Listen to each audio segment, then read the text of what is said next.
Here again with another interesting conversation is my colleague Julia Manchester, political reporter at The Hill. Julia, take it away. Thanks, Steve. Joining me now is Beverly Tillery, the first Black woman to run the New York City Anti-Violence Project, which empowers LGBTQ and HIV-affected communities and hopes to end all forms of violence through organizing, education, and supporting survivors with counseling and advocacy. Beverly, welcome. Thank you so much for joining me today. It's such a pleasure to have you. Thanks for having me. Yes. To start off with, there's been this horrific, the American Medical Association calls it an epidemic of violence against the transgender community, in particular, Black trans women. I would love to hear your thoughts about, what you're doing to balance the culture of hate against this community and why this culture of hate exists in the first place. Well, I would say let's start with why the culture exists in the first place. We have a society in which we still have not really come to terms with the fact that there are trans people who live among us and people who identify as gender nonconforming, and they are a part of our society, every part of our society. And we unfortunately are still having a debate in some sectors about whether they deserve to exist, should exist. And we need to move beyond that. Trans folks are part of our communities. They are part of our movements, of every fabric of our lives and our culture. We need to reckon with that as a society and make sure that trans folks have the rights and all of the privileges that they deserve to have as part of our society, and that we are making sure that we're addressing the needs, particularly of trans folks who are experiencing, as you said, huge numbers of violence in all parts of their walks of lives. That violence is not being taken seriously, in some cases being encouraged. We've seen numerous anti-LGBTQ and particularly anti-trans policies come out of not only this current White House, but also state houses across the country, city halls across the country.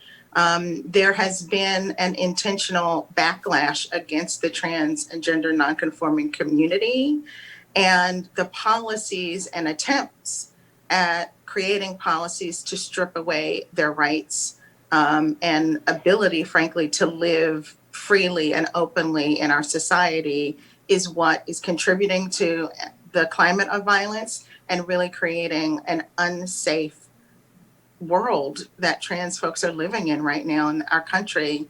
Of course, this is true in other parts of the world as well, but particularly in the U.S., we're seeing really an entrenchment of attempts to take away trans folks' abilities to live their lives, and a dehumanization of trans folks that is being set into policy that is really having a real impact every day. And we have seen, as you said, increased homicides. In fact, so far this year, we have counted at least 29 homicides of trans and gender nonconforming folks. Most of those, as you said, are Black trans women. But for each of those homicides, there are multiple other incidents of violence that people are experiencing every day. Violence in their workplaces, in their communities, sometimes in their homes, as they're walking in the street. And that climate of violence is present all the time for trans folks. Absolutely. And I heard you bring up, the current administration's stance on this issue and, how, critics say they have tried to inflame a lot of this violence and this behavior.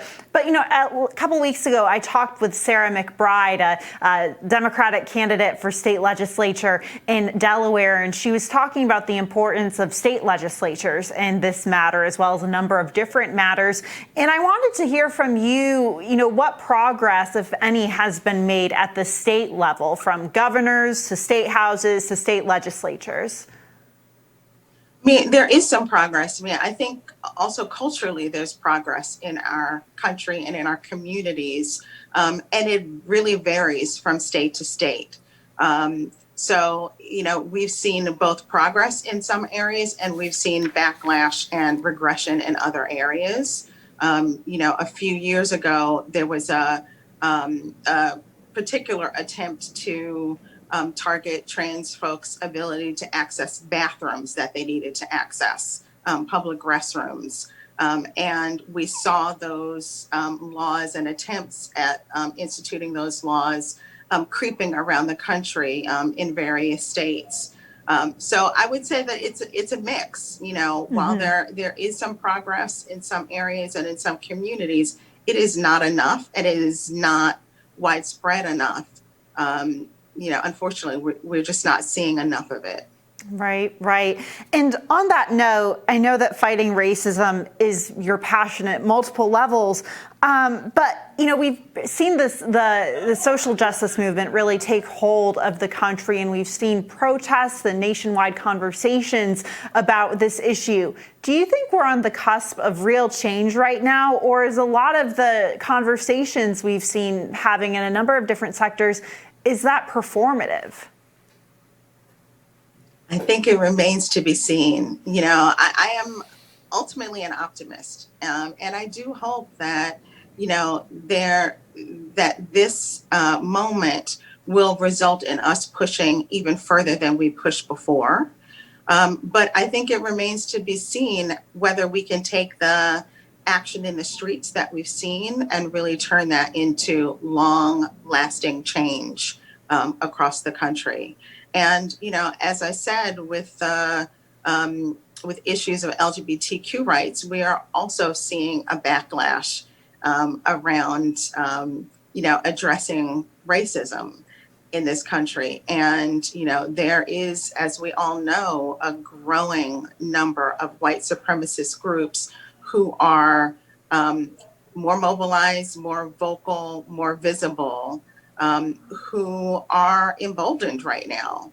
And it is incumbent on all of us to make sure that we are not just, as you said, performing and sort of vocalizing our support around, addressing racism in this country, but that we're actually taking concrete steps locally, in our cities, in our communities, in our organizations and institutions that we work in every day, and nationally, frankly.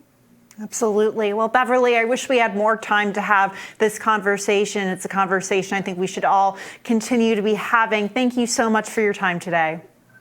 Thanks for having me.